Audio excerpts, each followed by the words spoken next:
Les declaro, hermanos, que el cuerpo mortal no puede heredar el reino de Dios, ni lo corruptible puede heredar lo incorruptible. Fíjense bien en el misterio que les voy a revelar. No todos moriremos, pero todos seremos transformados, en un instante, en un abrir y cerrar de ojos, al toque final de la trompeta.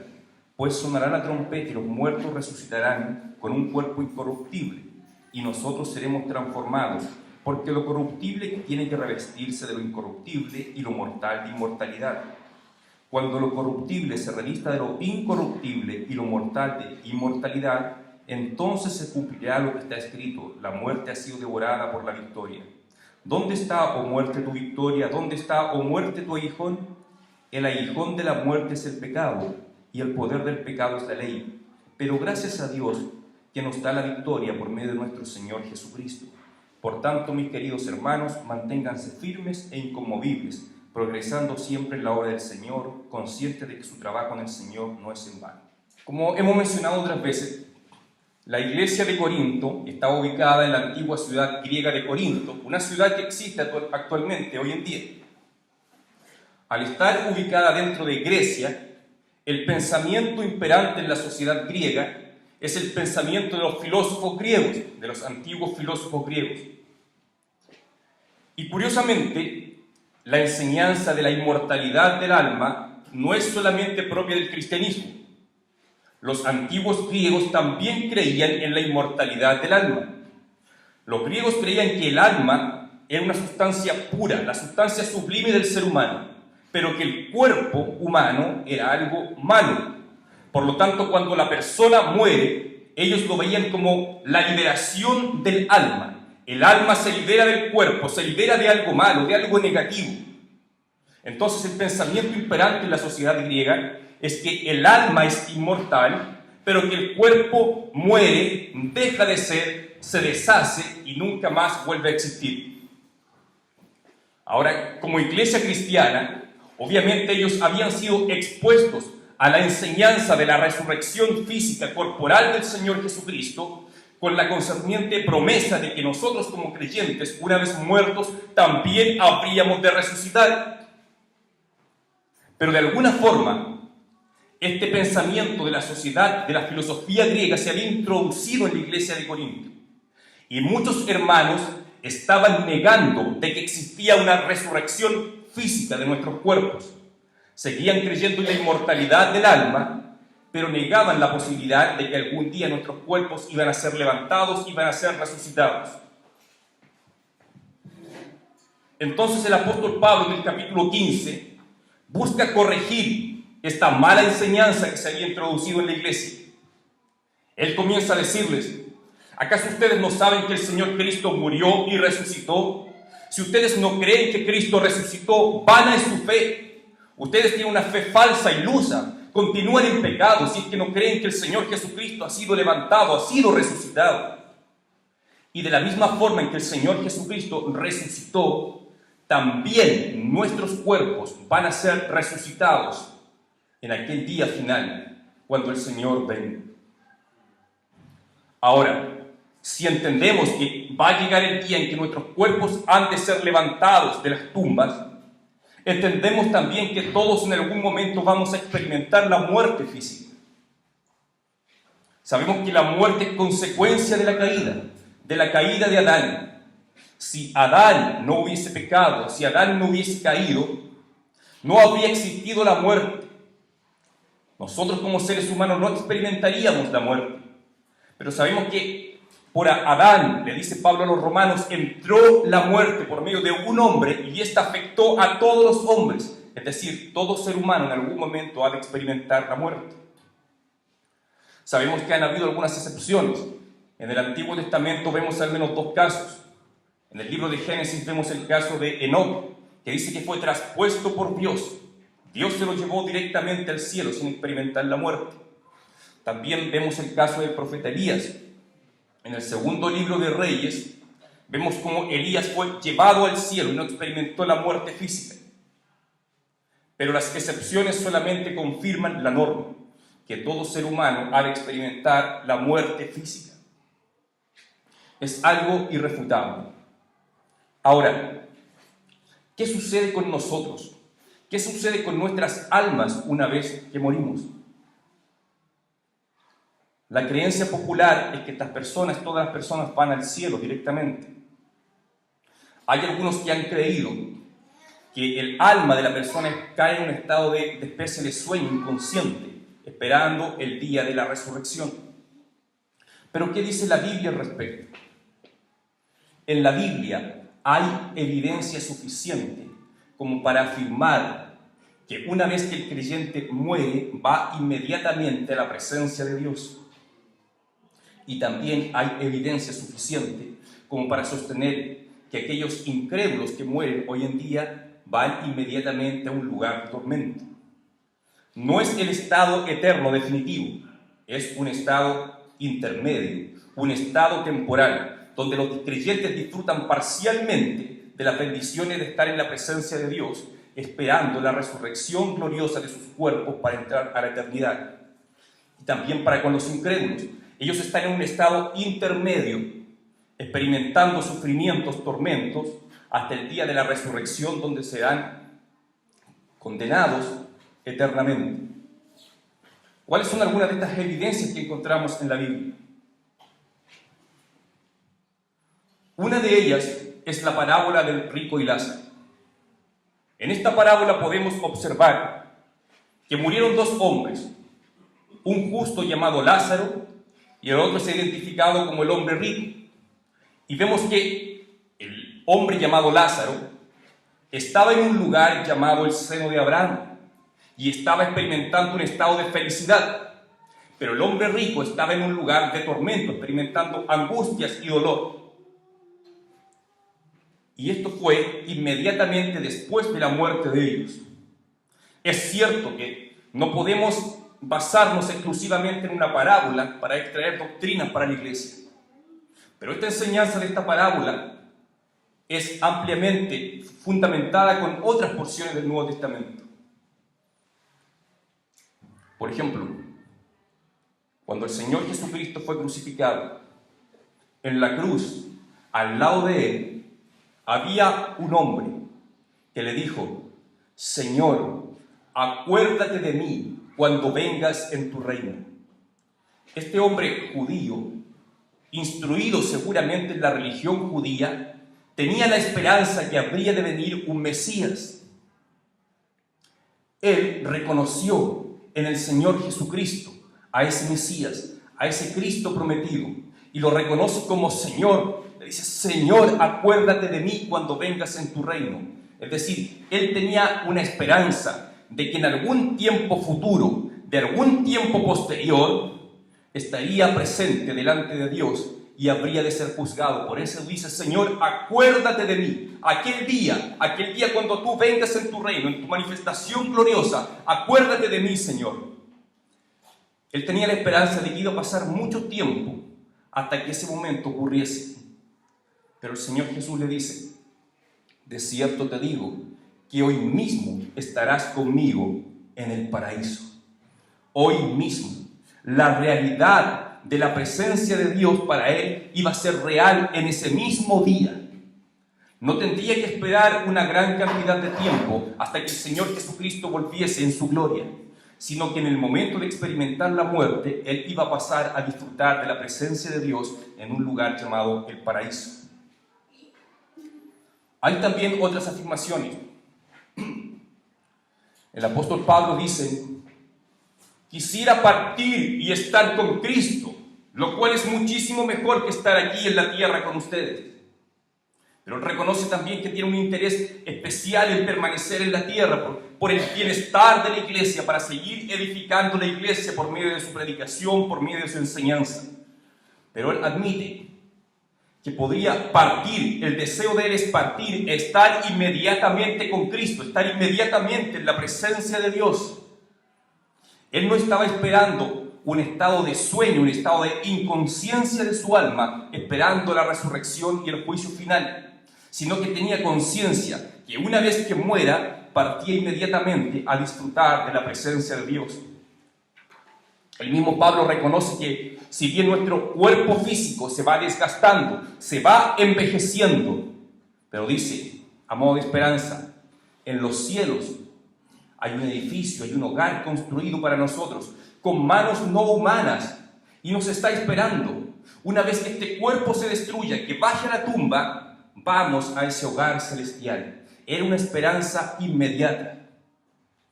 Es decir, existe para los cristianos un estado intermedio que comienza con el momento de la muerte, van a la presencia de Dios esperando el día de la resurrección.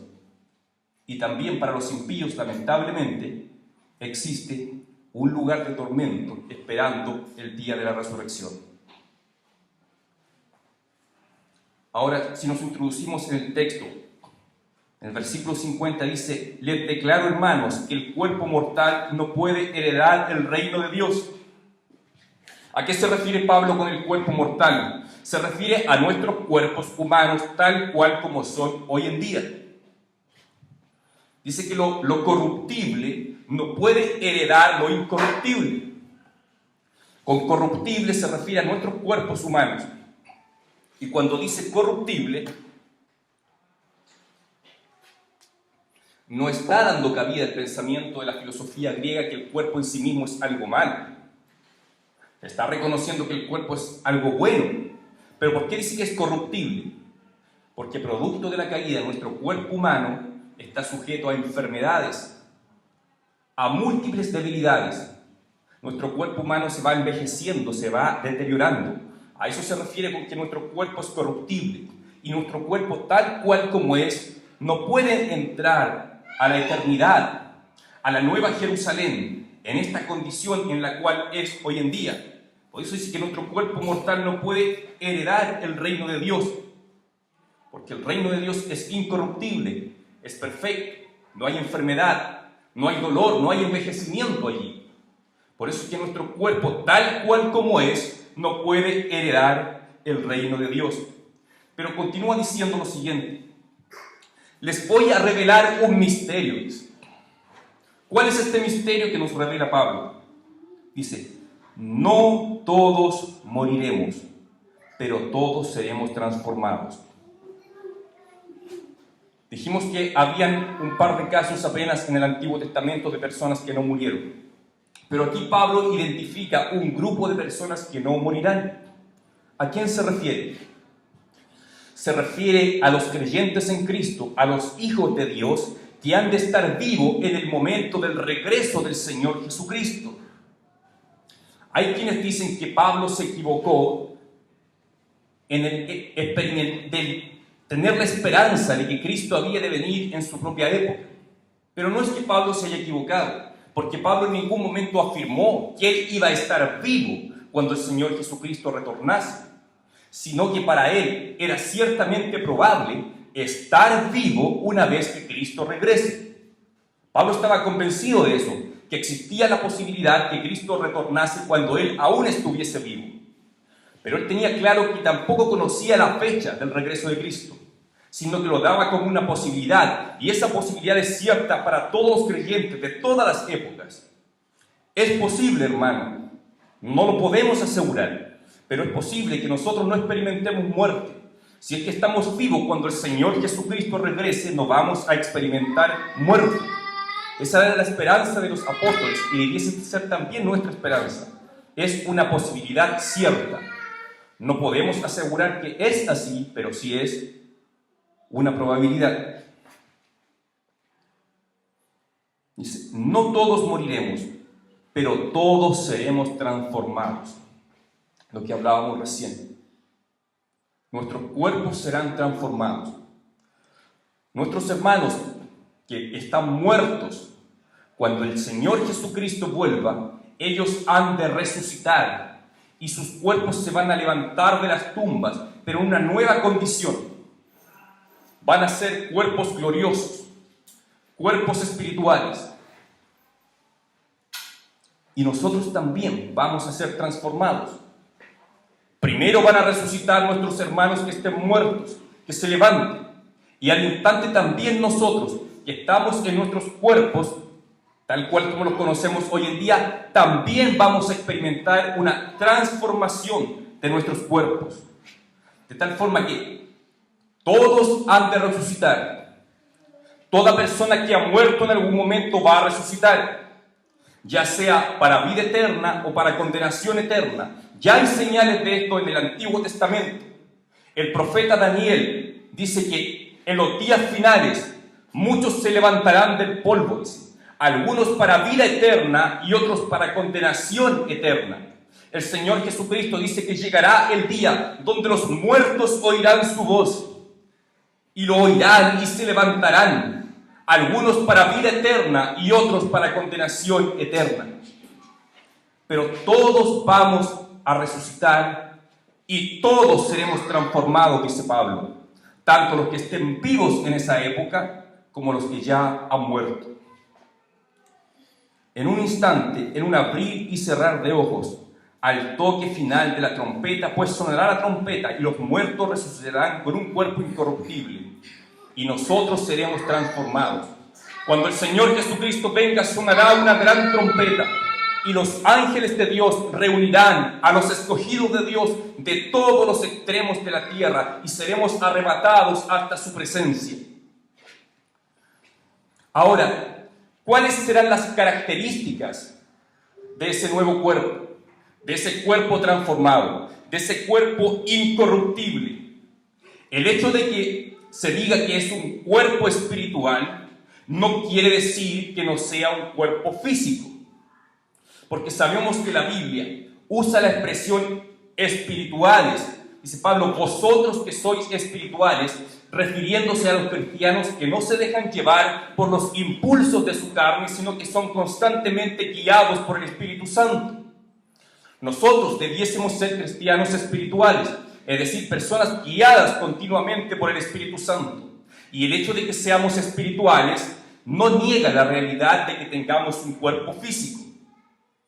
Ahora, si vemos cómo fue la resurrección del Señor Jesucristo, que es las primicias de nuestra resurrección.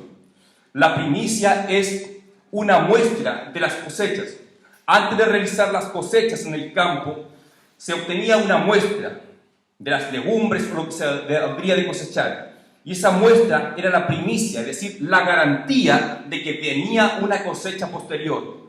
La resurrección del Señor Jesucristo es una primicia, es una garantía que nos garantiza que nosotros también seremos resucitados. Es decir, así como el Dios y Padre que resucitó a nuestro Señor Jesucristo, también Él vivificará nuestros cuerpos mortales para ser resucitados. Y el Señor Jesucristo resucitó con un cuerpo físico. Él se presentó ante sus discípulos. Él pidió que lo tocasen, que palpasen sus manos, su costado. Ellos podían tocarlo. Él pidió que le diesen también de comer. Por lo tanto, el hecho de que el cuerpo del Señor Jesucristo sea un cuerpo glorificado, un cuerpo incorruptible, no niega la realidad de que sea un cuerpo físico. Y si la resurrección del Señor Jesucristo es la primicia de nuestra resurrección, podemos entender también que nosotros hemos de resucitar con un cuerpo físico, pero con una naturaleza diferente, una naturaleza glorificada, una naturaleza incorruptible. Ciertamente van a haber elementos de continuidad en el nuevo cuerpo y elementos que no van a experimentar una continuidad. Habrá continuidad en el hecho de que somos nosotros mismos los que hemos de resucitar, es decir, los que van a levantarse de los sepulcros, o la transformación que experimentarán los cristianos vivos en la época, no son personas nuevas que Dios crea en el momento, sino que somos nosotros mismos como cristianos, como hijos de Dios, que seremos resucitados y transformados. Nuestros cuerpos serán de una naturaleza diferente, pero seguimos manteniendo nuestra identidad, seremos nosotros mismos. Es decir, existe un elemento de continuidad. Seguimos siendo nosotros, pero con un cuerpo glorificado. Y podemos esperar que van a haber elementos semejantes en ese cuerpo a lo que era nuestra vida anterior, como lo vimos en el Señor Jesucristo. Podía comer y podía ser tocado. Es un cuerpo físico. Pero también habrán elementos diferentes, discontinuos. Por ejemplo, con nuestros cuerpos glorificados no va a haber matrimonios, no va a haber reproducción. Dice el Señor Jesucristo que serán como los ángeles de Dios que están en los cielos, que no se casan ni se dan en casamiento.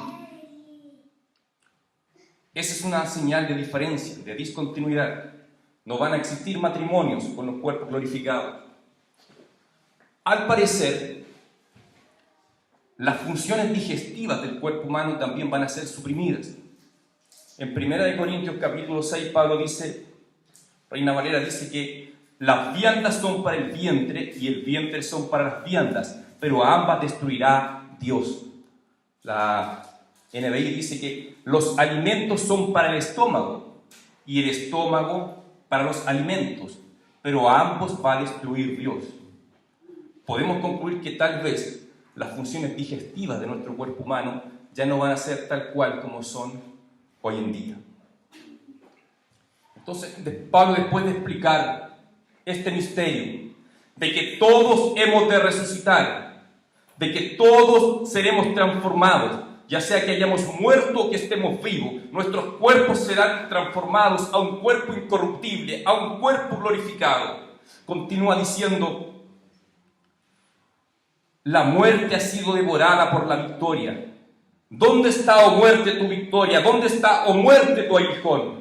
Los cristianos en ese momento van a poder exclamar con una especie de grito de burla hacia la muerte: ¿dónde está, muerte, tu victoria? ¿Dónde está tu aguijón? El aguijón de la muerte era el pecado. Por medio del pecado la muerte nos ataba y nos llevaba cautivos hacia ese estado de muerte.